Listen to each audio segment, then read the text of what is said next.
materi kami yang berjudul Organisasi Buruh. Sebelumnya saya ingin memperkenalkan diri dan anggota kelompok saya. Saya sendiri Hikmaryani Saputri dan anggota kelompok saya yaitu Siniwati, Nabila Surayaningsi, Elvi Juliana Jenrato, Ferry Apriyadi, dan Samuel Yosafat Sihite. Di sini saya akan membacakan pembahasan. Serikat pekerja atau serikat buruh ialah organisasi buruh yang bergabung bersama untuk mencapai tujuan umum di bidang seperti upah, jam, dan kondisi kerja. Melalui kepemimpinannya, serikat pekerja bertawar-menawar dengan majikan atas nama anggota serikat atau anggota orang kebanyakan dan meruntingkan kontrak buruh dengan majikan. Hal ini dapat termasuk perundingan, upah, aturan kerja, prosedur keluhan, aturan tentang penyewaan, pemecatan, promosi buruh, keuntungan, keamanan, dan kebijakan tempat kerja. Di Indonesia, definisi pekerja atau buruh berdasarkan Undang-Undang Serikat Pekerja Nomor 21 Tahun 2000 adalah organisasi yang dibentuk dari, oleh, dan untuk pekerja atau buruh baik di perusahaan maupun di luar perusahaan yang bersifat bebas, terbuka, mandiri, demokratis, dan bertanggung jawab guna memperjuangkan, membela, serta melindungi hak dan kepentingan pekerja atau buruh, serta meningkatkan kesejahteraan pekerja atau buruh dan keluarganya. Azas, sifat, dan tujuan. 1. Azas, serikat pekerja, serikat buruh, federasi, dan konfederasi serikat pekerja atau serikat buruh mempunyai azas yang tidak bertentangan dengan Pancasila dan Undang-Undang Dasar 1945. 2. Sifat, serikat pekerja atau serikat buruh, federasi, dan konfederasi serikat pekerja atau serikat buruh mempunyai sifat bebas, terbuka, mandiri, demokratis, dan bertanggung jawab. 3. Tujuan, serikat pekerja atau serikat buruh, federasi, dan konfederasi serikat pekerja atau serikat buruh bertujuan memberikan perlindungan, pembelaan hak dan kepentingan, serta meningkatkan kesejahteraan yang layak bagi pekerja atau serikat dari keluarga. Serikat pekerja atau serikat buruh, federasi, dan konfederasi serikat pekerja, serikat buruh mempunyai fungsi yaitu 1. Sebagai pihak dalam pembuatan perjanjian kerja bersama dan penyelesaian perselisihan industrial. 2. Sebagai wakil pekerja atau buruh dalam lembaga kerja sama di bidang ketenagakerjaan sesuai dengan tingkatannya.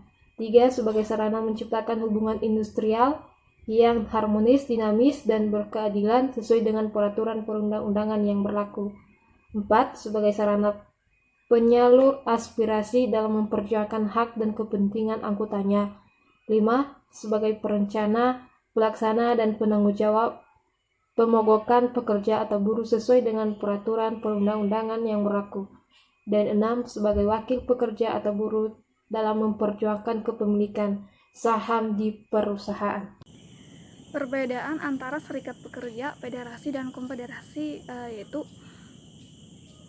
serikat pekerja yaitu organisasi yang dibentuk untuk bekerja di perusahaan maupun di luar perusahaan yang bersifat bebas, terbuka, mandiri, dan bertanggung jawab guna memperjuangkan, melindungi hak dan kepentingan pekerja serta meningkatkan kesejahteraan pekerja. Yang kedua, federasi yaitu bentukan dari sekurang-kurangnya 5 serikat pekerja. Selanjutnya, Konfederasi Serikat Pekerja merupakan gabungan dari sekurang-kurangnya 3 federasi serikat pekerja. Kegunaan dari perbedaan ini adalah supaya serikat pekerja-pekerja ini memiliki kekuatan dan dukungan yang lebih besar dari bantuan serikat kerja lainnya, yang kemudian mempermudah usaha serikat kerja di perusahaan memperjuangkan kesejahteraan para pekerja.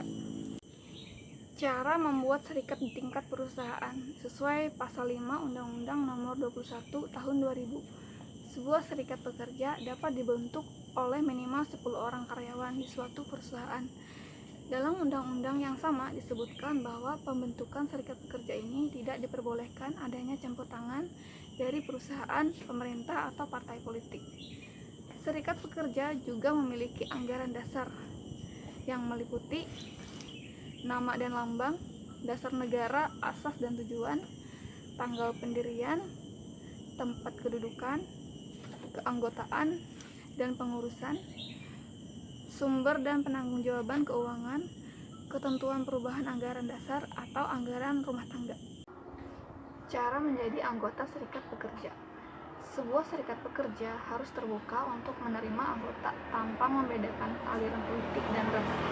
Jadi sebagai anggota, seorang karyawan di suatu perusahaan, seseorang hanya tinggal menghubungi pengurus serikat pekerja di kantor di mana seseorang tersebut tinggal. Di sini saya akan menjelaskan tentang keuntungan menjadi anggota serikat pekerja. Anggota serikat pekerja akan mendapatkan program-program training, peningkatan kemampuan kerja, dan diri seperti training pembuatan perjanjian kerja bersama. Selain itu, anggota serikat pekerja juga akan mendapat bantuan hukum saat tertimpa masalah dengan perusahaan yang berkaitan dengan hukum dan pemenuhan hak-hak sebagai karyawan. Pekerja dapat berhenti sebagai anggota serikat buruh atau serikat pekerja dengan syarat ada pernyataan tertulis. Pekerja juga dapat diberhentikan dari serikat buruh atau serikat pekerja sesuai dengan ketentuan anggaran dasar atau anggaran rumah tangga serikat buruh atau serikat pekerja yang bersangkutan. Pekerja baik sebagai pengurus maupun sebagai anggota serikat buruh atau serikat pekerja yang berhenti atau diberhentikan tetap harus bertanggung jawab atas kewajiban yang belum dipenuhinya terhadap serikat buruh atau serikat pekerja berdasarkan pasal 17 Undang-Undang Nomor 21 Tahun 2000. Selanjutnya tentang prosedur pemberitahuan dan pencatatan serikat buruh atau serikat pekerja yang baru terbentuk. Undang-Undang Nomor 1 Tahun 2000 mengenai serikat buruh atau serikat pekerja mengatur tentang tata cara pemberitahuan dan pencatatan serikat buruh atau serikat pekerja dalam pasal 18 sampai 24. Serikat buruh atau serikat pekerja, federasi dan konfederasi yang telah dibentuk harus memberitahukan keberadaannya kepada instansi pemerintah setempat yang menangani urusan perburuhan. Dalam surat pemberitahuan harus dilampirkan daftar nama anggota, pendiri dan pengurusnya serta salinan pengaturan organisasi. Selanjutnya di poin pertama itu ada badan pemerintah setempat harus mencatat serikat yang telah memenuhi persyaratan dan memberikan nomor pendaftaran kepadanya dalam kurun waktu 21 hari kerja setelah tanggal pemberitahuan. Dan apabila sebuah serikat belum memenuhi persyaratan yang diminta, maka alasan penundaan pendaftaran dan pemberian nomor pendaftaran kepadanya harus diserahkan oleh badan pemerintah setempat dalam tenggat waktu 14 hari setelah tanggal penerimaan surat pemberitahuan. Di poin yang selanjutnya itu ada serikat harus memberitahukan instansi pemerintah di atas bila terjadi perubahan dalam peraturan organisasinya. Instansi pemerintah tersebut nantinya harus menjamin bahwa buku pendaftaran serikat terbuka untuk diperiksa dan dapat diakses masyarakat luas. Selanjutnya, yaitu poin selanjutnya ada serikat yang telah memiliki nomor pendaftaran wajib menyerahkan pemberitahuan tertulis tentang keberadaan mereka kepada pengusaha atau perusahaan yang terkait selengkapnya mengenai prosedur pendaftaran serikat atau buruh atau serikat pekerja yang diatur oleh Keputusan Menteri Nomor 16/Men/2001 tentang prosedur pendaftaran resmi serikat pekerja atau serikat buruh. Dan di bab selanjutnya itu ada hak serikat buruh atau serikat pekerja. Serikat pekerja atau serikat buruh, federasi dan konfederasi serikat pekerja atau serikat buruh yang telah mempunyai nomor bukti pencatatan berhak sebagai berikut. Yang pertama, membuat perjanjian pekerja bersama dengan pengusaha. Yang kedua, mewakili pekerja atau buruh dalam menyelesaikan perselisihan industrial. Yang ketiga yaitu mewakili pekerja atau buruh dalam lembaga ketenagakerjaan. Yang keempat, membentuk lembaga atau melakukan kegiatan yang berkaitan dengan usaha, peningkatan kesejahteraan atau pekerja dan buruh. Poin terakhir yaitu ada melakukan kegiatan lainnya di bidang ketenagakerjaan yang tidak bertentangan dengan peraturan perundang-undangan yang berlaku. Sekian hasil presentasi dari kelompok kami. Terima kasih.